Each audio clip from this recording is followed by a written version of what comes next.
उस टाइम के जनरल साहब बकौल मौलाना साहब, उसने उन तमाम अपोजिशन लीडरान को, जिसमें बट्टू के पैरोकार भी थे, जिसमें वो लोग भी थे जो वोट को इज्जत दो की बात करते थे, जिसमें वो लोग भी थे जो इदारों से नाराज थे, जिसमें वो लोग भी थी जो मजहब की बात करते थे, एक झंडे तले जमा हो गए।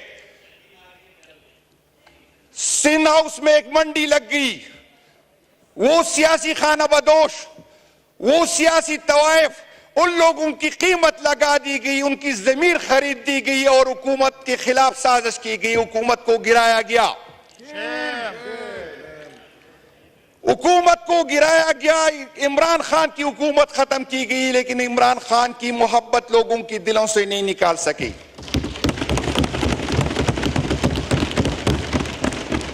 इमरान खान के खिलाफ तकरीबन 200 मुकदमात कायम किए गए, लेकिन फिर भी हुकूमत के वक्त ने, इदारों ने मिलकर जो जबर किया, जो जुल्म किया, जो हमारे साथ, जो हमारे वर्कर के साथ, इसके बावजूद हम डटे रहे।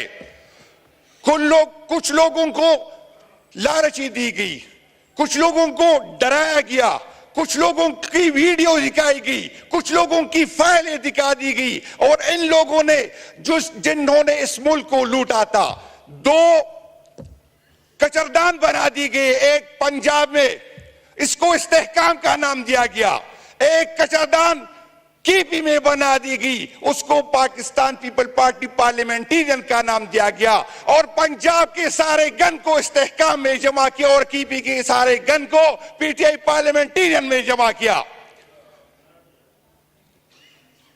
रियासत ने हमारे साथ जो जुल्म उसके हो सकता था हमारे साथ किया गया, लेकिन फिर भी रियासत की जो है उसकी तसल्ली नहीं हुई। इमरान खान पे 2 कातिलाना हमले किए गए, फिर भी रियासत को सुकून नहीं मिला, फिर भी इदारों को सुकून नहीं मिला, फिर भी उस हुकूमत को सुकून नहीं मिला, और फिर एक नया ड्रामा किया। जब उसे पता चला कि इमरान खान हम इनके दिलों से नहीं निकाल सकते, तो 9 मई का ड्रामा किया गया। फिर एक ड्रामा शुरू हुआ। लोग टीवी पे आके कहते थे कि मैं 9 मई की मजम्मत करता हूं और पार्टी छोड़ जाता हूं, तो इसकी सारी गुनाह माफ दे दे, जैसे ये पाकिस्तान किसी की जागीर है, जैसे ये पाकिस्तान किसी को जहेज में मिला है। आप कौन होते किसी के जुर्म माफ करते वाले? जनाब डिप्टी स्पीकर साहब, हमारे साथ हम पे FIR काटी गई। मैं हैरान हूं, 9 मई का वाकया होता है, 10-11 मई को हमारे लोग जो है पकड़े जाते हैं, और उससे जेलों में जो लोग मिलने आते हैं तो क्या कहते हैं? उसे मिलने जो आते हैं वो कहते हैं इमरान खान का निशान नहीं होगा।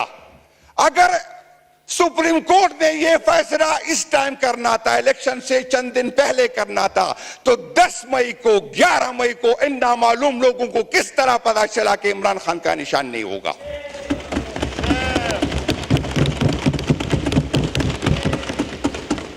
9 मई का ड्रामा मैं कौन को बताना चाहता हूं।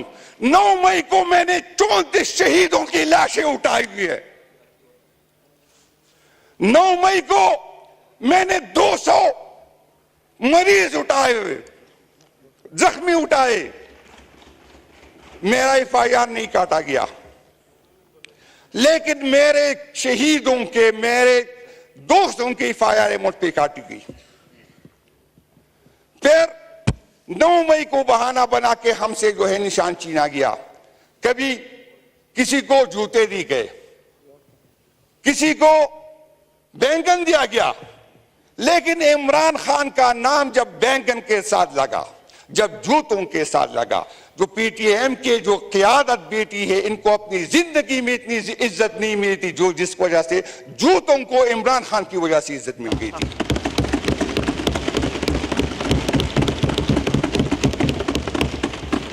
जनाब स्पीकर, मुझ पे भी जब मैंने ये बात की कि खुदा के लिए हमें सियासत करने दे, 65% अवाम जो यूथ है वो इमरान खान के साथ है। मैं रियासत से अपील करता हूं खुदा के लिए हमारे यूथ को जो सियासत करने दे, खुदा के लिए ऐसा ना हो कि कोई और साइड पे ये चली जाए, खुदा न करे ऐसे ना हो कि ये तालिबान बन जाए, खुदा न करे ऐसे ना हो कि ये मुल्क के लिए खतरनाक बन जाए। मुझ पे बगावत की FIR काटी गई, मेरे दोस्तों पे बगावत की FIR काटी गई।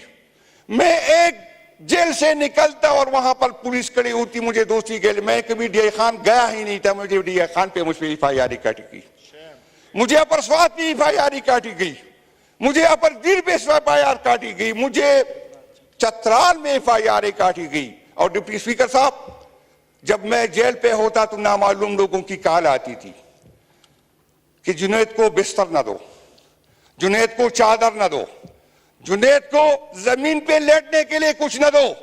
मेरा जुर्म क्या था, मेरा गुनाह क्या था? मेरा जुर्म और मेरा गुनाह यह था कि मैं इमरान खान के साथ खड़ा रहा।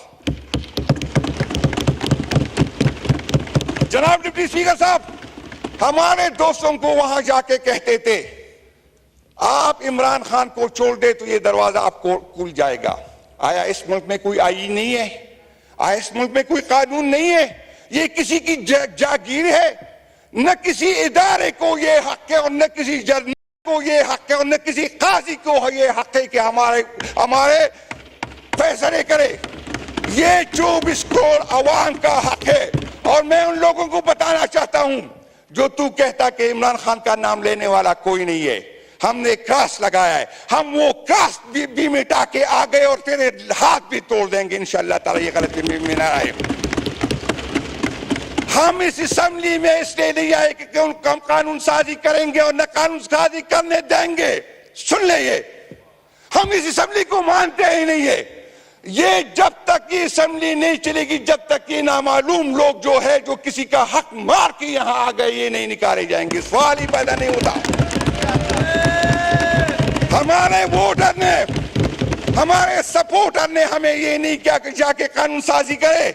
हमारे वोटर ने हमें ये नहीं कहा कि वहां पर आप जो है खामोशी से ये बर्दाश्त करें। हम खामोशी से नहीं आएंगे जब तक हमारा क़ियादत, हमारा लीडर बाहर नहीं निकलेगा। सवाल ही पैदा नहीं होता कि कोई इस कुर्सी पे इज्जत से बैठ जाए। मैं चैलेंज करता हूं, किसी गलतफहमी में ना रहे। हम यहां पर कोई मुफाहमत के लिए नहीं आए, न कोई बात करने आएंगे, और जो भी बात करेगा हम उसके खिलाफ उठेंगे। किस आइन की बात करते हो, किस जमहूरियत की बात करते हो, किस पार्लियामेंट की बात करते हो जिसमें आधे से ज्यादा पंप इंटरेस्ट में हारे हुए लोग आए हुए हैं? आप लोगों ने आइन के साथ जो किया, आप लोगों ने इस मुल्क के साथ जो किया, आपका एहतसाब होगा, आपसे पूछा जाएगा। और जब तक हमारा हक हमें नहीं जाएगा, कोई गलतफहमी में न रहे कि इस ईमान को हम चलने देंगे। ये जनाब डिप्टी स्पीकर साहब, अभी तक जो मेरे शहीद है मुझे कहता है 9 मई की मजम्मत करो। मैं 9 मई की मजम्मत करता हूं, लेकिन उस एक आपकी वाली मजम्मत नहीं करता। मैं उस दिन की मजम्मत करता हूं जब मेरे कायद की बेइज्जती की गई, उसे हाई कोर्ट से लेके गए बेइज्जती के साथ। मैं उसकी मजम्मत करता हूं। मैं उसकी मजम्मत करता हूं कि हाई कोर्ट का चीफ जस्टिस जो खामोश रहा, जो हाई कोर्ट में हुआ है, उसमें उसकी मजम्मत करता हूं। मैं उसकी मजम्मत करता हूं जो 34 शहीद मेरे हुए। मैं उसकी मजम्मत करता हूं जो 200 लोग में जख्मी हो गए। मेरी FIR ही नहीं काटी जा रही। मेरी अपील है, मैं हुकूमती वक्त से कहता हूं, मैं चीफ जस्टिस से कहता हूं कि 9 मई की इंक्वायरी करो और देखो किसका फायदा किसको हुआ, ये किसने प्लान किया। अजीब इदारे हैं। मैं अपना पेट काट कर जो है अपने इदारों पे लगाता हूं, इनको ये पता नहीं था कि 9 मई क्या होने वाला है।